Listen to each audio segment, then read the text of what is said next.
Roy, for people that have never been in a fight in their lives, what are these last few days of preparation like? What is the mental process?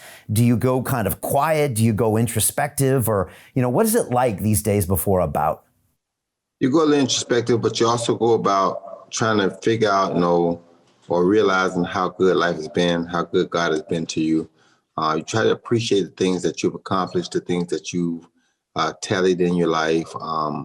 It's very important that you reflect on your life and know who you were, who you are, because nothing promises you that you're going to come out the same. So you have to get your one or two last glimpses of life as it was. Get your last few words out to anybody you need to fix anything up with. You need to fix that because you never know what tomorrow holds. So when I get down to the last moment, it's like getting ready to go to war in a sense, because when you get on a plane to go to a war, you don't know that you're ever coming back.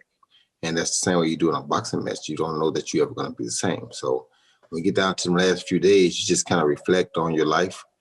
You show your appreciation. You enjoy what you've done. And if you really love fighting, then you feel like it's the happiest time in the world for you. Huh. Have you always had this gratitude ritual, or is this something that you appreciate more as you get older? I've always had that gratitude ritual, always. Wow. And is this ultimately why you fight then, to give you those moments of clarity where you can be grateful for having this opportunity to be alive? I wouldn't say that's necessarily why I fight, but I do know that that's part of why I am who I am, because if you don't appreciate things, then if you don't have something that'll make you appreciate it, then you'll take it for granted. But fighting makes me appreciate it because, like I said, I know anytime anything can happen. I mean, look what happened with Nigel Benn and Gerald McClellan. Gerald thought that was just going to be another fight that he'd win, and look what happened, never fought again. So you have to know that, take those things into perspective before you go in the ring, because any day can be your last day. Tomorrow's not promised to nobody. Yeah, I had Nigel Benn in the studio years ago when we talked about that fight. And I remember I started that interview off and I said, Nigel, you're a boxer. He said, no, I'm not a boxer. I'm a fighter. He said, when I go in there, I don't know if I'm coming out. And it's serious business. But I think a lot of times as a fan, we don't see that aspect of it. You don't see the aspect of it and you don't hear the aspect of it. And that's why it's so different with even other sports, because sometimes people don't understand that when you go into a fight, it's not guaranteed that you're coming out. I think you once said, and this is a quote from you, you said, quote, I'm from a world where it's about animalistic survival. The animals don't run, they don't make excuses, they don't cry, they fight, they win, or they die.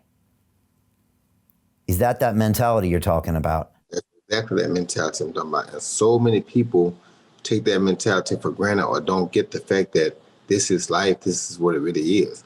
So, we get away from things like that, yet like I said, what confuses me is that, like, even in my country, this country, you have to take, and at 17 years old or 18 years old, you have to sign up to be drafted to a war. And if you get drafted to a war, you got to go put your life on the line. And for most kids, it's something that they never even thought of, something that they never even had a nightmare about. They know nothing about putting their lives on the line at 17 or 18 years old. Are you serious? But if a war breaks out, they have to be signed up to be shipped off to war. But they tell you that they don't want you to associate with animals or anything like that will fight to the death. And I understand what they're trying to say, but if you're gonna send my kid to fight for the death, to the death and put his life on the line, at least give him some parallels or something that he can relate to give him an idea of what he's about to go face.